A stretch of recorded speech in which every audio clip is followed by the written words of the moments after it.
had ripped out.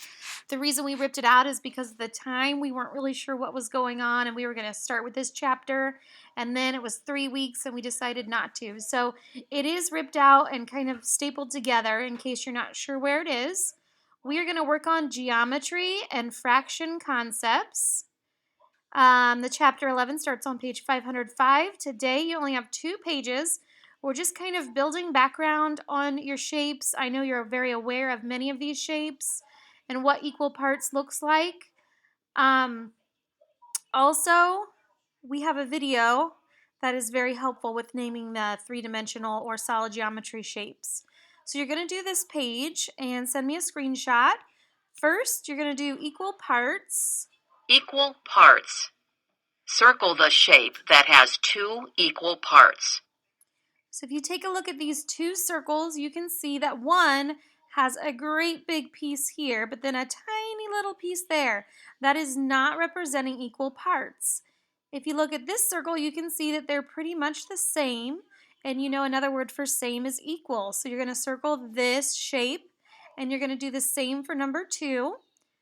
Going down to numbers 3 and number 4, you're going to circle each sphere. It's a ball shape. So there might be more than one, there might be 2, there might be 3, but circle all the spheres that you see. And if you want to refer back to that video, it does talk about spheres. And for number 4, you're going to circle all of the cubes that look like this. We also are going to remind ourselves about 2-dimensional shapes. Circle all the shapes that match the shape name. So triangles, we often think about triangles that look like this, but triangles have 3 sides and 3 angles, and you'll see that there's more ways to make a triangle. So there's more than one triangle there, and there's more than one rectangle. Circle all the rectangles along these lines here. The next page, you are going to take a look at the top. These are just review words up here to take a look at. Equal parts should be pretty familiar with you. Shape, rectangle, triangle, and square. Right now, we want you to visualize by drawing a picture to complete the graphic organizer. So you'll see here, this says equal parts. I'd like you to draw a couple examples of a shape of your choice divided into equal parts. And then give me some examples that are not equal parts. So draw a triangle or a square and then divide it up into not equal parts. But you're welcome to use whatever shape you want. And down here along the bottom to review, we're going to draw a shape to match the shape's name. So you're going to draw a rectangle here, a triangle there, and a square last. You do not have to play this game, but if you want to play the game on page 508, I'm going to hit the directions here so you know what to do. You can use any dice from any of your board games. You can use, since you probably don't have these coins at home, you can just use 10 pennies, 10 nickels, or 10 paper clips or something else if there's somebody that'll play with you at home. I'm going to go ahead and hit the directions. Materials. 1 number cube. 10 red counters. 10 orange counters. Play with a partner. 1. Toss the number cube. If you toss a 1 or a 2, toss the number cube again.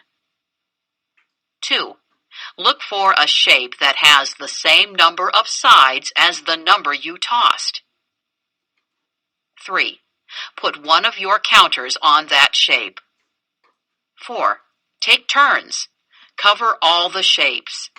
The player with more counters on the board wins. So just to remind you a little bit about sides, you'll look at this triangle right here. Triangle has 1, 2, 3 sides. So if you roll a 3, you can cover up one of the triangles. Here, this has 1, 2, 3, 4, 5, 6. It's a kind of hexagon. If you roll a 6, you can cover the hexagon. And the reason why you want 2 different kinds of tokens, like somebody's all red, somebody's all yellow, or somebody's all pennies and somebody's all nickels, is because you want to cover them up and know whose is whose. Okay? And the way to win, the player with more counters on the board once everything is covered up, is the winner. So, again, this is just optional, but something fun that you can do. It's a pretty quick math lesson today. I'm excited about the opportunity of Zoom this week. I'm excited to see all of you, and I appreciate your pictures coming in. I'm working on that too, guys. Love ya. Bye.